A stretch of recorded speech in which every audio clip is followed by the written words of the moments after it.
ya suaraku ya? Cek, cek, cek. Aman. Oke. Oke. Bagus. Bang Dame juga aman. Kalau gitu kita mulai. Selamat datang sobat-sobat sekalian. Terima kasih telah meluangkan waktunya untuk bergabung sini, dan aku juga ucapkan terima kasih kepada Bang Dame. Kita bertemu lagi di dalam acara IG Live Self Inquiry and Philosophy. Namun yang agak aneh mungkin adalah jamnya. Waktunya kita biasanya jam 8. Sekarang ini kita majuin jadi jam 5 ya. Sambil ngabuburit tunggu maghrib, kita akan berbicara santai aja. Biasanya kan metafornya itu bicara santai, kita sambil ngopi, tapi nggak bisa sambil ngopi. Jadi apa ya sekarang ya metafornya ya? Ya udah, pokoknya duduk-duduk santai. Mungkin ada yang rebahan, mungkin ada yang lagi ngantor. Tapi thank you banget bisa bergabung. Oke, kita di sini seperti biasa. Sekarang sudah mencapai episode 67 kalau nggak salah. Atau iya 67. Sesuai judulnya, kita akan berbincang tentang apa saja dari perspektif self-inquiry dan filsafat. Lagi-lagi kita bisa mengulang, dan kenapa diulang-ulang? Karena setiap diulang akan berbeda formulasinya. Pertama, kita akan meneliti secara detail objek permasalahan dari perspektif filosofis. Analisis dan juga kritis gitu. Apa yang dimaksud analisis? Kita sebentar. Ini Bang Dame buffering atau aku doang nih? Halo? Kayaknya buffering. Ya, keluar lagi Bang Dame. Bentar.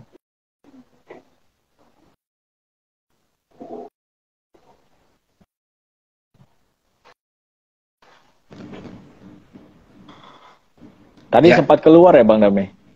Oke. Ya, oke. Sorry. Ya. Tadi sampai mana? Sudah dengar filsafat, tadi, menyimak. Filsafat meneliti objek secara detail dan realitas sebagaimana adanya.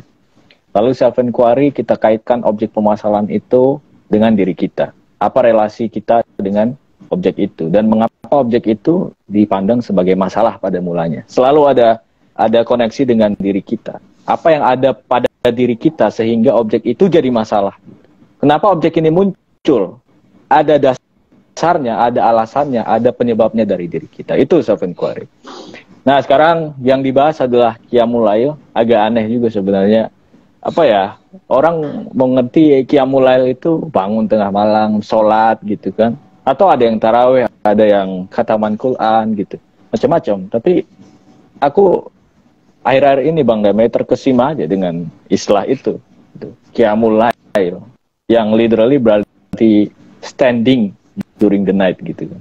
Standing during the night. Berdiri di tengah malam gitu. Nah, yang akan mungkin bisa kita perbincangkan di sini ya adalah hakikatnya gitu. Apa hakikat berdiri di sini? Apa hakikat malam di sini? Gitu. Kalau nggak salah pernah juga kita bahas juga Lailatul Qadar, gitu ya, yang tentu mungkin akan kita masuki juga nanti ya perbincangannya.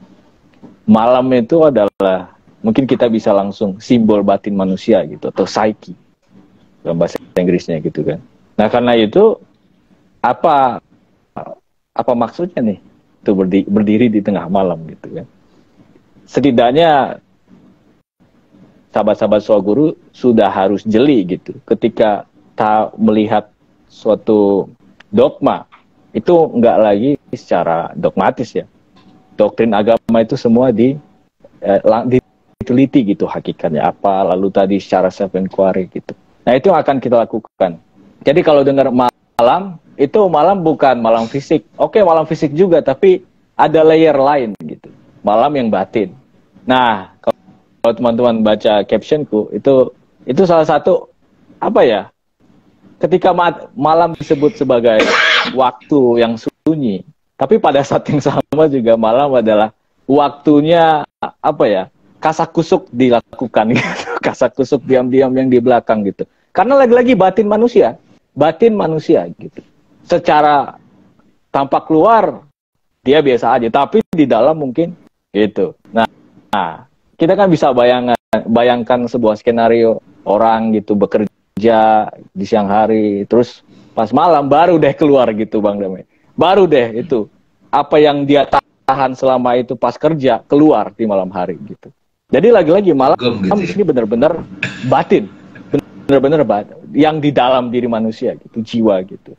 Oke, sebelum mulai mungkin bisa aku perkenalkan dengan satu anekdot. Nasruddin Hoja kayaknya pernah diceritain juga ini. Suatu hari dia dilihat oleh tetangganya lagi mengais-ngais tanah gitu kayak ayam. Ngais-ngais tanah gitu. Aneh kan? Orang ngais-ngais tanah gitu. Terus tetangganya nanya, Nasruddin, kamu ngapain? Lagi ngapain kamu? Oh, lagi nyari apa? Nyari kunci gitu. Nyari kunci rumahku. Oke, aku bantuin, kata tetangganya. Mereka cari-cari di kemana-mana, ngais-ngais tanah, buka ini di mana-mana gitu lah, ya kan. Terus sudah 2 jam berlalu, nggak ketemu. Gitu. 2 jam, bayangin aja. 2 jam nggak ketemu, akhirnya tetangganya nanya, Nasruddin, kamu kehilangan kuncimu di mana sih? Kunci rumahmu hilang di mana? Terus Nasruddin bilang, terakhir aku ngambilnya sih, terakhir aku dapatnya, aku megangnya itu di kamar, di kamar rumahku gitu. Jadi kuncinya jatuh di kamar. Tapi kenapa kamu nyari di luar gitu kan, ditanya sahabatnya, tetangganya itu.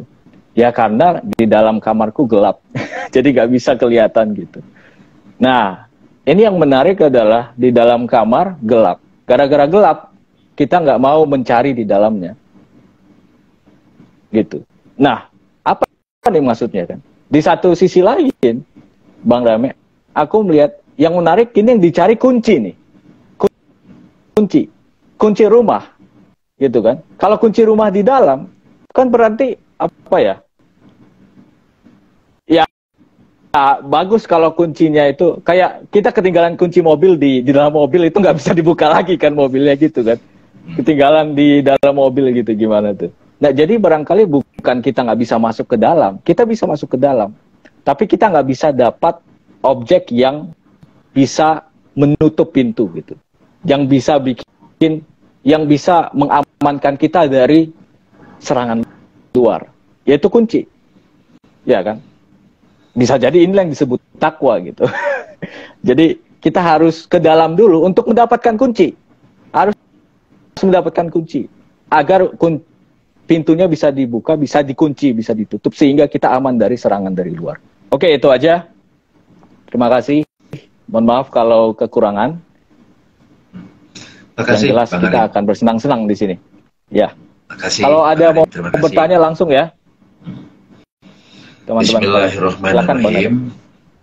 Bismillahirrahmanirrahim. Dengan nama Allah yang Maha Pengasih dan Maha Penyayang. Assalamualaikum warahmatullahi wabarakatuh. Alhamdulillahirabbil alamin. Segala puji kita haturkan kehadirat Allah.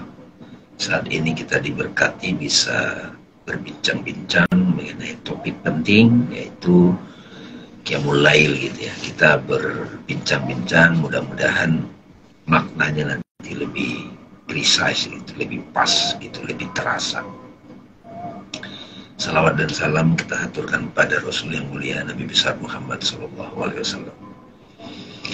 Jadi selama ini Bang, makasih ya pengantarnya tadi. Kata Qiyamul Lail itu diidentikan dengan beribadah malam hari, antara lain yang tampak adalah taraweh, tadarusan, bahkan ada yang melakukan perenungan gitu ya malam-malam gitu. Nanti juga 10 terakhir ada itikaf gitu ya. Bukan ada yang namain dengan tahajud gitu ya, meditasi, tafakur gitu.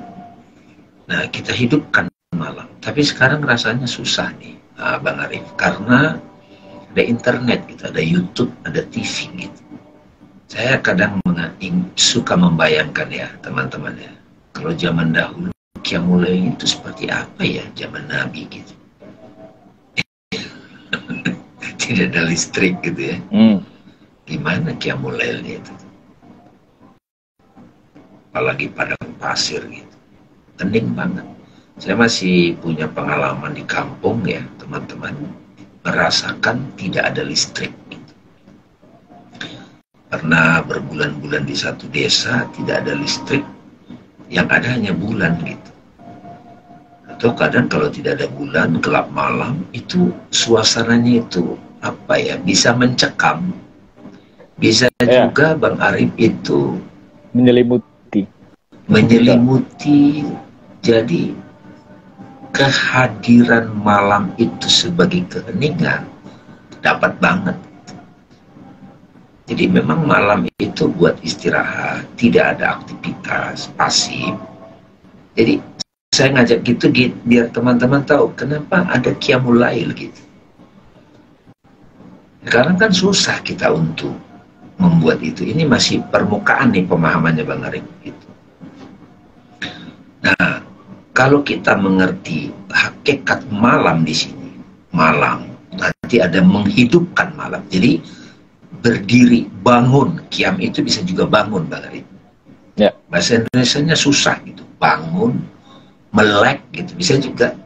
Qiyamul lail itu berarti melek di tengah malam. Tetapi bukan beraktivitas sebagaimana siang hari gitu.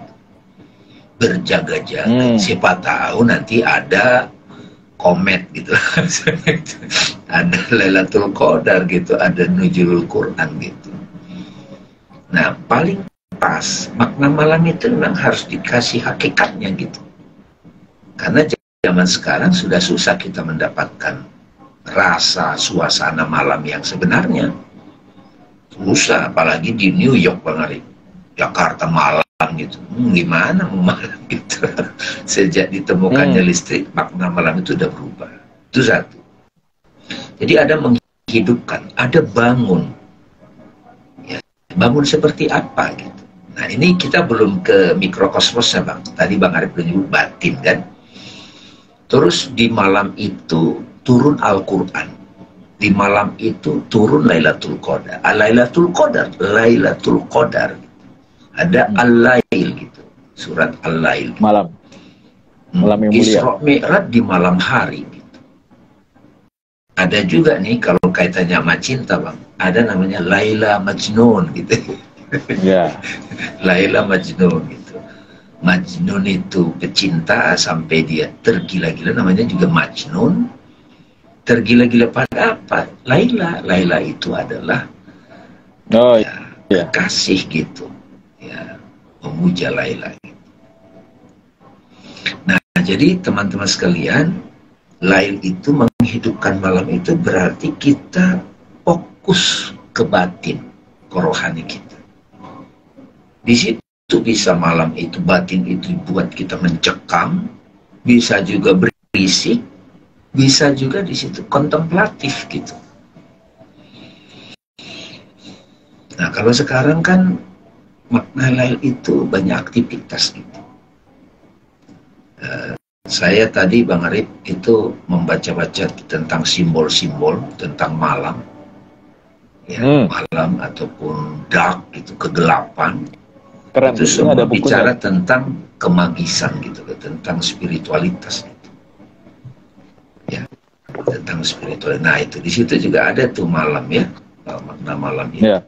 Nah, di tengah malam itu juga hadir bintang, bulan, ya kan?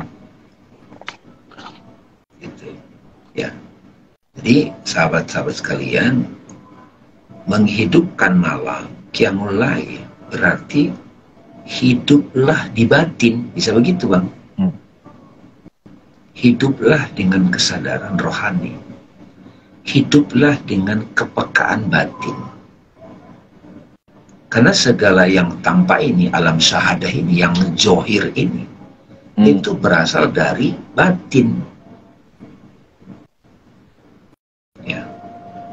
Jadi, kalau kita buka mata tengah malam, gak ada listrik, bayang, itu kan kita ngeliat kegelapan. Kita. Nah, itu kosmologi, Bang. Tapi begitu kita menutup mata, set gitu kan, menutup panca indera kita, bahkan kita tidak mendengar, tidak melihat, di situ ada malam yang lain gitu. Ada kegelapan di situ. Ada cahaya juga, bintang-bintang. Bisa ada bulan juga, ada matahari di situ. Jadi menghidupkan malam itu kalau diartikan sekedar tarawih, bangun tengah malam, itu jadi rutinitas. Tapi kalau itu kita lakukan, bangun tengah malam, tarawih, qiyamul lail, meditasi, tafakkur, saat teduh, zikir, halwah, tahanus, apapun istilahnya, disitulah kita masuk ke kegelapan malam, ke ruang batin kita, jadi ke gua. Nah, kalau kita bisa menemukan kehidupan di situ, kehidupan malam gitu, nah kita akan mengerti di malam itulah turun Al-Quran. Sahru Ramadan alladzi unzila fihil Qur'an hudallin nasi wa bainati minal huda wal furqan. Jadi petunjuk itu turunnya ya di batin itu saat dia masuk betul-betul ke keberadaan malam gitu. Dak malam, kegelapan, keheningan, silent. Karena Al-Quran itu datangnya di situ, turunnya di situ. Turun itu maksudnya itu manifest sebagai kata-kata, hikmah, simbol, suara, bisa dari substansi spiritual.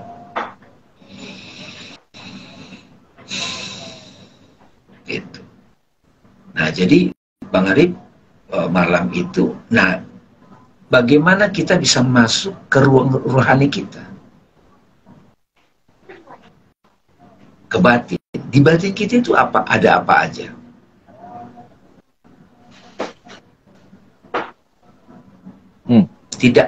Tidak fisik, dia non fisik. Ada pikiran macam-macam, ada perasaan, ada analisa. Nah, dari situlah kita dapat petunjuk. Hudal linnas.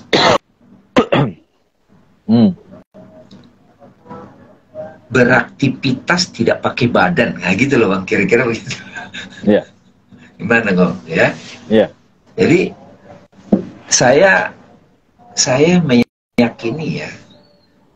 Jadi Nabi Muhammad kalau malam-malam itu apakah betul melakukan gerakan ritual sholat, atau itu hanya sekedarnya, atau memang duduk diam, meditasi, tafakkur, itu namanya menghidupkan malam. Jadi bukan tidur, biasanya kan kita malam tidur. Kalau sekarang malam bukan tidur. Iya, itu menarik ya, malam harusnya tidur. Ini malam harusnya tidur, tapi kalau ini bangun gitu, melek gitu. Iya. Tapi bukan aktivitas fisik gitu loh maksudnya. Iya. Aktivitas apa? Aktivitas batin, aktivitas penjelajahan ke ruang-ruang jiwa kita.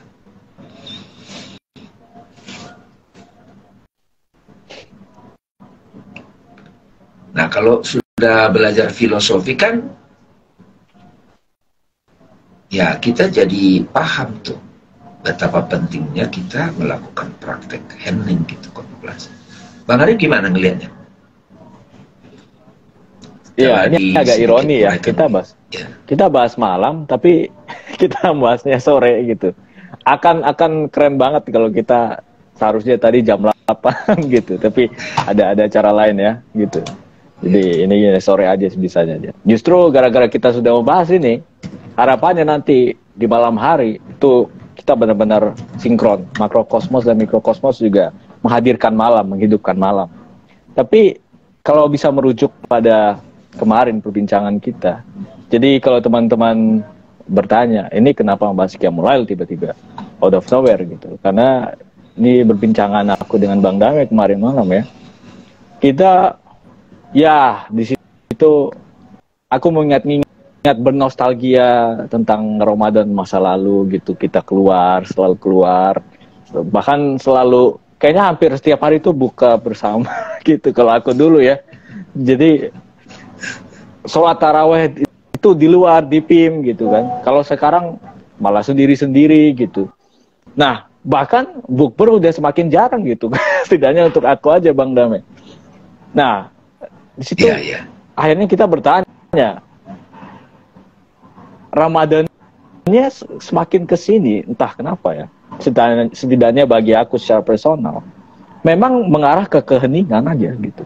Semakin hening, semakin gak usah ada ritual-ritual sebutrah yang bahkan juga khas Indonesia aja ya.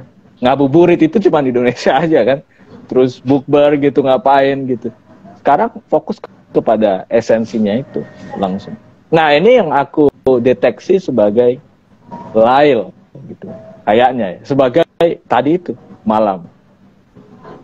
Jadi memang benar kita bercengkramalah dengan kegelapan malam batin kita. mulai bergaul dengannya gitu. Sekarang Ramadan adalah saatnya itu. Aku melihatnya gitu sih. Dan gara-gara itu produktif gitu ya. Jadi produktif. Karena kita sadar produktif itu bukan menghasilkan keluar gitu. Kelihatan kerja, bukan. Itu kadang sok-sok produktif itu bermula dari visi di dalam dulu yang antusias gitu. Kalau nggak dapat antusias, nggak dapat passion di dalam itu nggak bisa produktif.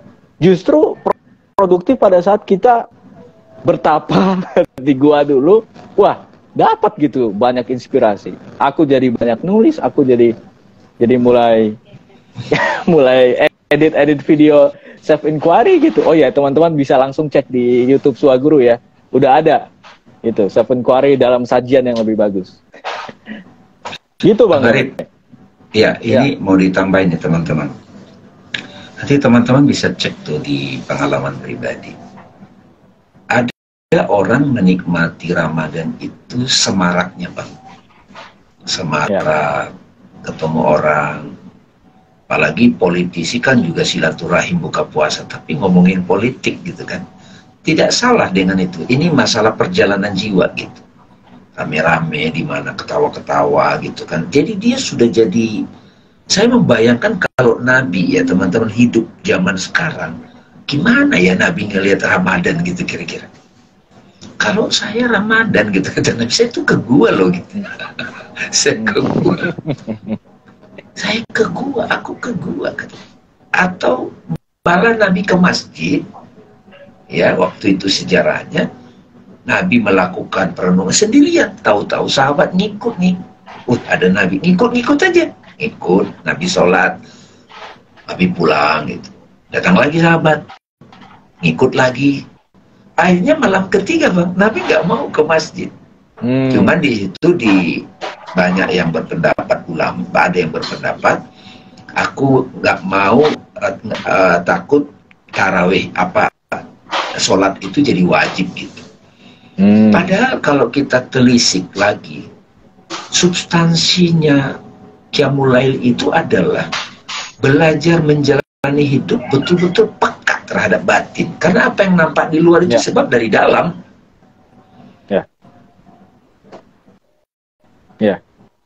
Karena kalau nggak, nah nanti substansinya Bang, orang yang sudah Qiyamul Lail itu nampak bekas-bekas sujud gitu kan istilahnya. Ada bekas-bekas sujud. Ya, itu tentu saja bukan ada hitam di sini. Sujud itu ketundukan. Orang itu sudah meninggal, tetapi karyanya masih hadir di alam semesta ini. Bekas pengabdian seseorang gitu. Itu kan lebih kuat maknanya gitu. Jadi kalau orang ahli Qiyamul Lail itu kalau berbicara kata-katanya berat, berbobot gitu.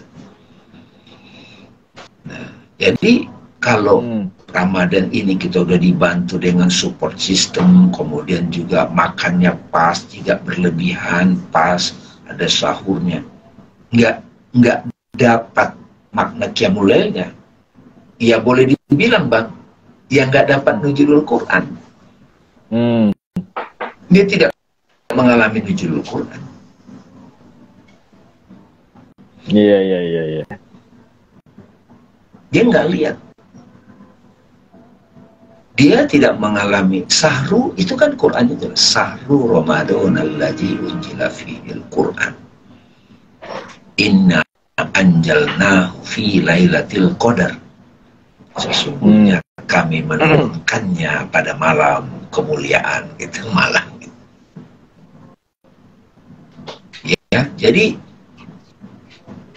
justru Qiyamul Lail itu mesti dimaknai batin, dimensi rohani. Nah, balik lagi ke yang tadi, ketika satu fase kita itu anak-anak kan senang, kemana itu, gitu. Lama-lama kalau orang makin kontemplatif, puasanya itu makin dia menyendiri, dia makin dapat gitu. Jadi gimana dong kalau kita misalnya nanti tidak bersosialisasi, tetapi dengan batin yang lain, batin yang ini aja nambah ini. Nah, itu jasmani, ada dia. Nah, itu rohani dari Cina nih. A beautiful metaphor made by God to explain us. Iya. Iya, bahkan kalau di konser malam hari gitu ya, tapi batinnya lahir. Gitu ya, Jera? Iya. Oke, ini udah ada pertanyaan nih, banyak nih. Ada 2.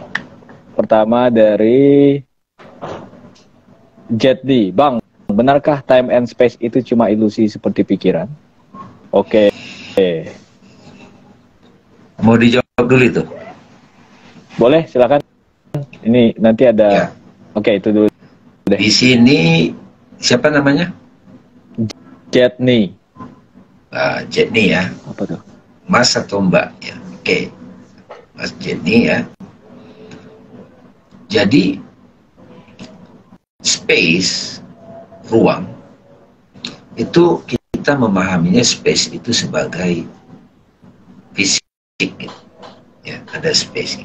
Kita bisa aware of space. Jadi space dulu ada, baru dimasukkan di situ benda-benda. Sesuatu, barang. Iya, kalau kita kaitkan sedikit dengan unsur berbentuk alam, itu kan ada unsur tanahnya, unsur air, api, kemudian juga udara lebih halus. Lalu ada space gitu, akasa namanya, ether. Space itu sebetulnya kalau dia space batin nih. Saya suka bilang itu space jasmani, fisik dengan space batin itu memaknanya beda. Kalau space fisik ada ruang kosong kamar, masukin dari luar furniture. Tapi kalau space batin, begitu kita menutup hubungan kita dengan dunia luar, kita kebat, itu space. Nah, di space itu muncullah pikiran, muncul entitas, muncul perasaan, muncul gambaran. Jadi bedanya space di luar, fisik sama space batin, itu semua entitas itu berasal dari space itu, bukan dari luar. Sama seperti kalau analogi layar, gambar ini adalah menampil dari layar.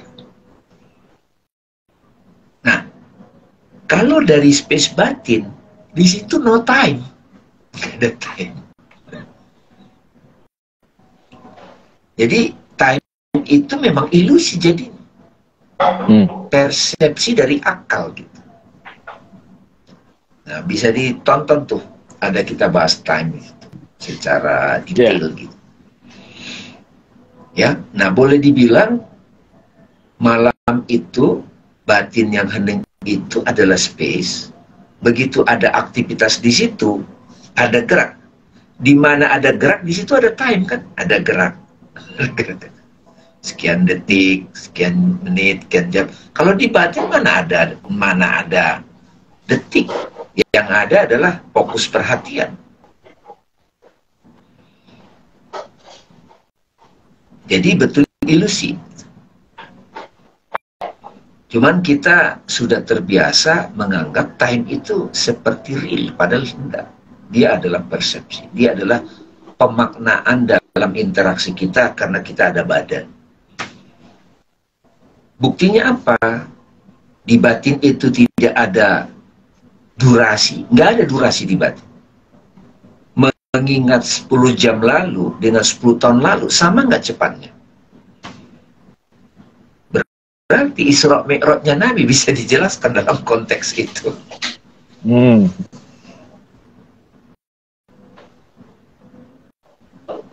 Oke, ini dari Mita. Sekarang Mita Hanifah. Kalau saya yang sulit itu disiplinnya, Bang. On off melakukan meditasi dan tafakurnya.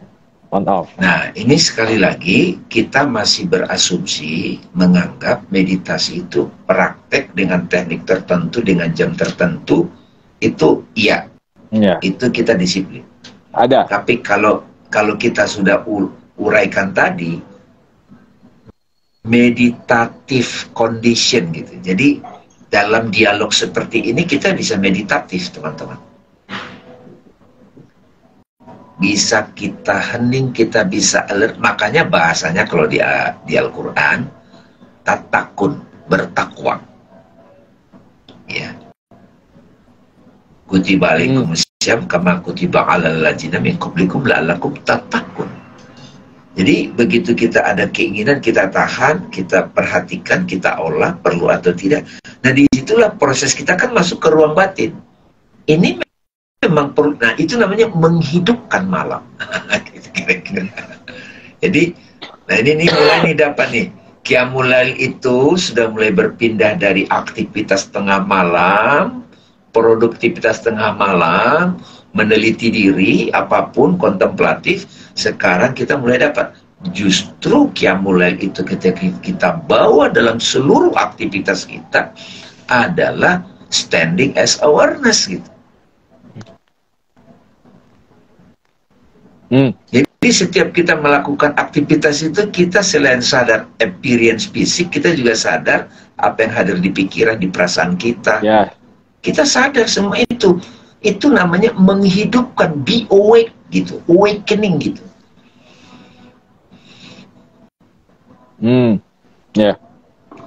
Sadarlah, awake gitu. Kan awake itu kan bangun, Bang. Berdiri juga kan, awake gitu. Qiyam itu kan kiamat. Kiamat juga hancur, bangkit, bisa juga kebangkitan.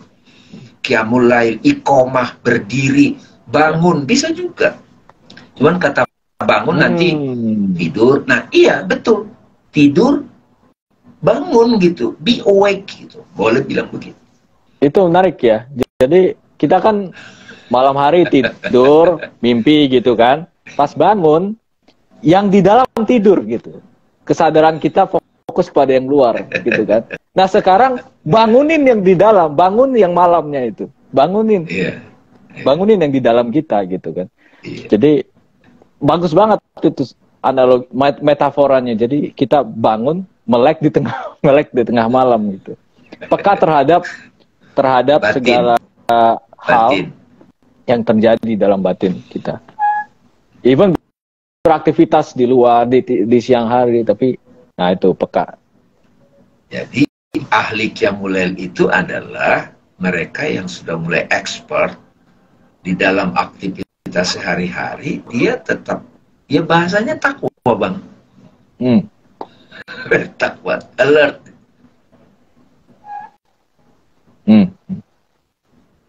Nah latihannya apa? Ya secara umum tadi yang dibilang Mbak Mita tadi, disiplin melakukan meditasi malam-malam. Nah sekarang Mita Hanifah jadi tidak lagi terjebak pada time malam kosmologi lah, kita nyebut aja malam kosmologi. Meskipun sekarang malam kosmologi itu udah kayak suasananya beda setelah ada listrik, ada internet. Iya nggak, Bang? Benar nggak? Kalau dulu malam kosmologi itu benar-benar hening. Kalau sekarang malam kosmologi itu ada internet, ada HP. Nah, karena itu makna malam itu harus kita kembalikan kepada esensinya supaya kita kita ke ruhani gitu.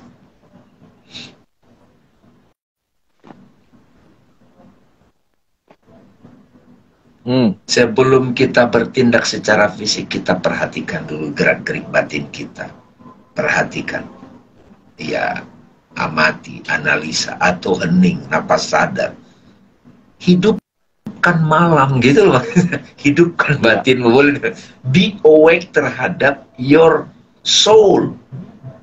Yes. Batinmu esoterik gitu. Ini keren ini sebenarnya teman-teman. Beneran ini, keren ini. Nah, ini mungkin ada kesempatan untuk klarifikasi nih, untuk memperjelas. Sebenarnya tadi udah jelas sih. Dari 100 Mind maksudnya melek batin ya. Nah, ini apa? Bukan berarti merujuk kepada satu film, ada tuh judulnya tuh Bang Dame. Mata batin gitu. Terbuka mata batin. Jadi bukan melek mata batin yang bisa ngelihat pocong genderuwo gitu.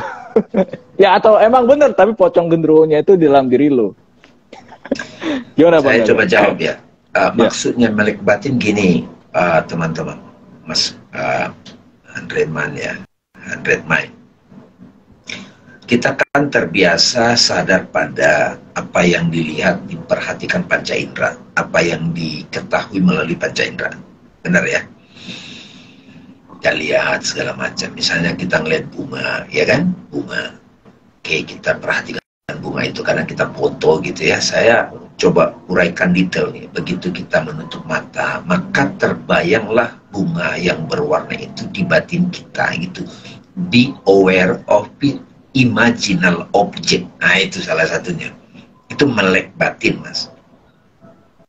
Kalau kita sedih, misalnya di-trigger oleh sesuatu, dari kesedihan, dari peristiwa itu, kita teringat sesuatu yang terjadi di masa lalu yang menampil di ruang batin kita. Itu melek batin, tapi masih objek gitu. Kita aware terhadap perasaan, aktivitas di dalam pikiran, di ruang batin. Itu melek. Tapi kita juga perlu gitu. Melek, itu bagus kata-katanya. Melek terhadap ruang batin, space yang luas tanpa batas. Kalau bahasa Quran itu samawati gitu, luas, tinggi tanpa batas. Batin kita itu begitu. Nah, kalau mau lebih halus lagi, selain kita menyadari objek-objek imajinal, objek-objek pikiran, objek-objek perasaan, kita menyadari juga apa ya, wadah gitu, ruang. Batin itu apa ya, realm kalau bahasa Inggrisnya itu, Bang. Wilayah, ya, itu sulit tuh di bahasa Indonesia. Sulit di bahasa Indonesia kan. Jadi kata mind, M-I-N-D atau soul itu, dia bisa sebagai wadah, tempat semuanya tampil. Ya, saya lebih suka space. Nah, di situ bermunculan banyak entitas-entitas pikiran, perasaan, analisa, bahkan sosok gitu. Saya suka kasih contoh yang mudah. Kalau kita benci seseorang, ada yang kita sadari dia secara badani, basyariah, ada dia yang hadir di ruang batin kita, itu melek batin juga. Nah, ketika kita membenci dia di ruang batin kita, ada yang membenci dari diri kita. Ini apa? Inilah personality kita. Itulah gunanya Qiyamul Lail, menghidupkan, awake terhadap ruang batin itu. Nah, di situ nanti kita belajar bertakwa, nggak terkontaminasi, nggak lock in dengan aktivitas pikiran itu. Nah, makanya sahru Ramadan alaji hunjila fil Quran hudal linnas wa bainati minal huda wal furqan. Jadi Quran hadir di situ petunjuk gitu bagi manusia, dan penjelasan-penjelasan, detail-detail, dan furqan. Ya. Gimana Bang Arif ini membagi ini ke anak muda nih? Mestinya bisa kan? Mestinya bisa. Ya, tadi kayak Inside Out itu. Inside Out filmnya Disney apa? Disney ya? Pixar. Disney Pixar. Iya. Betul. Iya. Tadi itu patut digaris bawah itu teman-teman. Ketika kita peka terhadap batin kita itu, misalnya orang yang membenci kita ketemu, terus kita kesel sama dia. Kita pikir gara-gara spontan kekesalan itu, dia benar-benar diri kita gitu Bang Dame. Dia benar-benar, oh ini gue emang kesel sama dia. Tapi itu karena nggak peka terhadap aku yang connect dengan seseorang yang dibenci itu. Tapi kalau peka, kita jadi sadar, yang benci itu juga bukan aku gitu. Aku bukan yang membenci itu pada akhirnya. Kalau kita langsung ini mau marah nih, digas gitu kan, karena dia tampak spontan, seolah-olah itu kita, seolah-olah yang kesel itu beneran aku. Nah ini ditahan dulu nih, itu puasa, tahan dulu, biar bukan itu bukan kamu. Nah peka itu maksudnya itu, peka terhadap reaksi pada batin, peka terhadap, ya ini sebenarnya sangat keren nih kalau diterapkan pada keren banget. Anak-anak muda juga gitu kan. Maka mulailah teman-teman. Oke, ini dari itu sebenarnya Bang Arif, sedikit Bang. Ya. Makanya puasa itu kan latihan menahan. Ya. Menahan diri kan. Diri kita itu ada diri yang badani, ya menahan nafsu makan, nafsu minum, keinginan makan, keinginan minum, terus syahwat, lalu menahan emosi, ya, pikiran.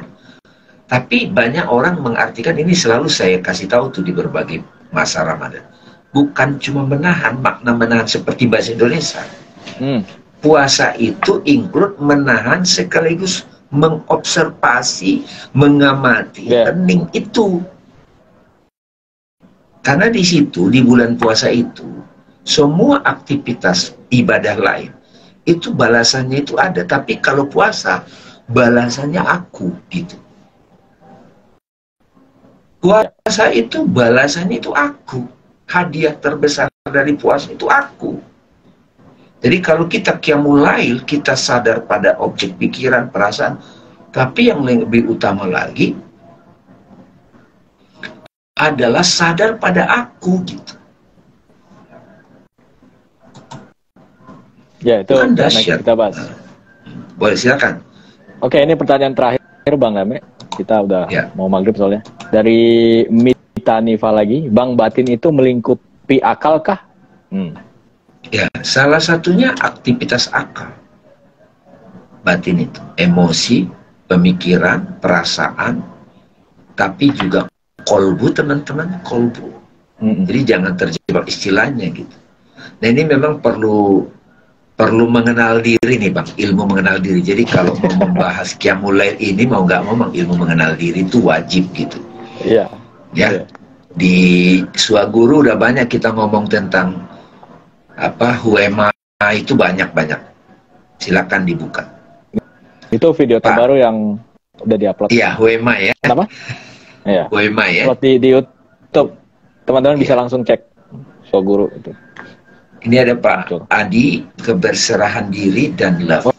Oh ya. Kalau sudah keberserahan diri, Pak Adi, dan love, itu sudah mulai lebih halus tuh batinnya tuh. Berserah diri kan? Ya. Jadi qiyamul lail sekarang dimaknai teman-teman menghidupkan malam dengan segala aktivitas batin gitu loh. Nah, meleklah di situ. Nah, boleh dibilang Bang, qiyamul lail itu adalah melek batin. Be awake to your batin, gitu. To your inner life. Gitu. Be awake to your inner life, inner self. Nah itu. Berdirilah di situ, tegaklah di situ, sadarlah di situ. Itu gunanya qiyamul lail. Nah, aktivitas yang umumnya disiplinnya yaitu kita taraweh, kita bangun malam, meditasi, tafakur. Nah, akhirnya kita lebih sadar batin kita itu loh. Nah, terbawalah itu dalam kehidupan. Yang indah lagi kalau saat qiyamul lail itu kita sadar di batin itu, di lail itu, kita saksikan Al-Quran turun, Lailatul Qadar.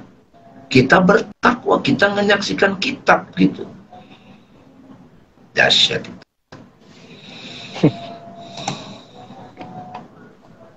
Oke, luar biasa. Ini udah 4 menit lagi, gak apa-apa lah.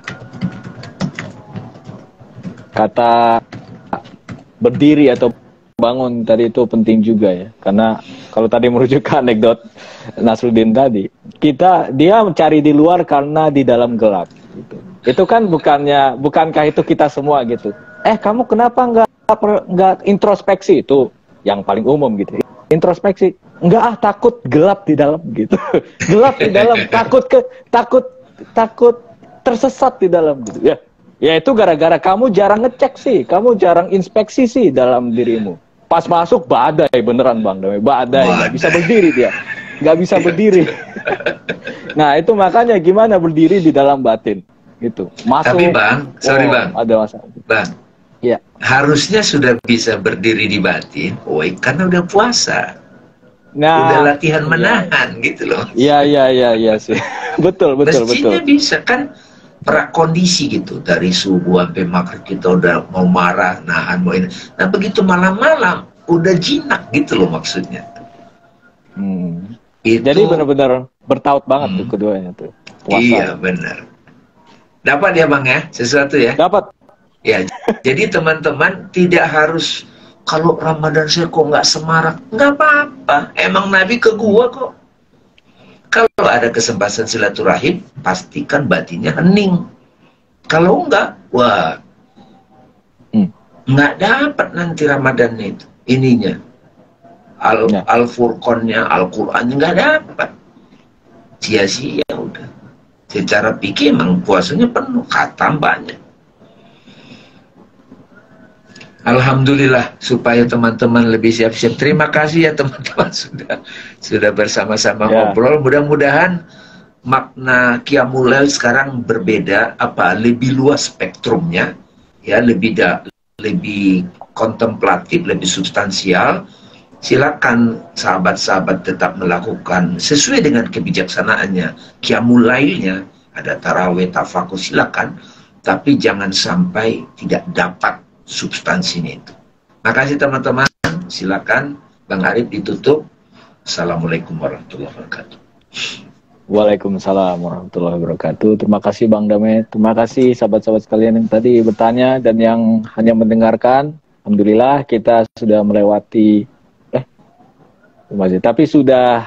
ngabuburit yang seru karena berbincang tentang Qiyamul Lail, tentang satu fenomena di dalam Ramadan yang insya Allah bisa kita hidupkan secara mendalam, lebih kontemplatif lagi.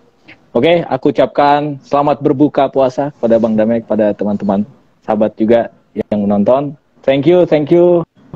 Semoga ilmu yang kita bicarakan tadi bermanfaat dan berkah untuk kita semua. Aku sebagai host pamit undur diri. Mohon maaf atas kekurangannya. Terima kasih. Assalamualaikum warahmatullahi wabarakatuh. Sampai jumpa di pertemuan berikutnya.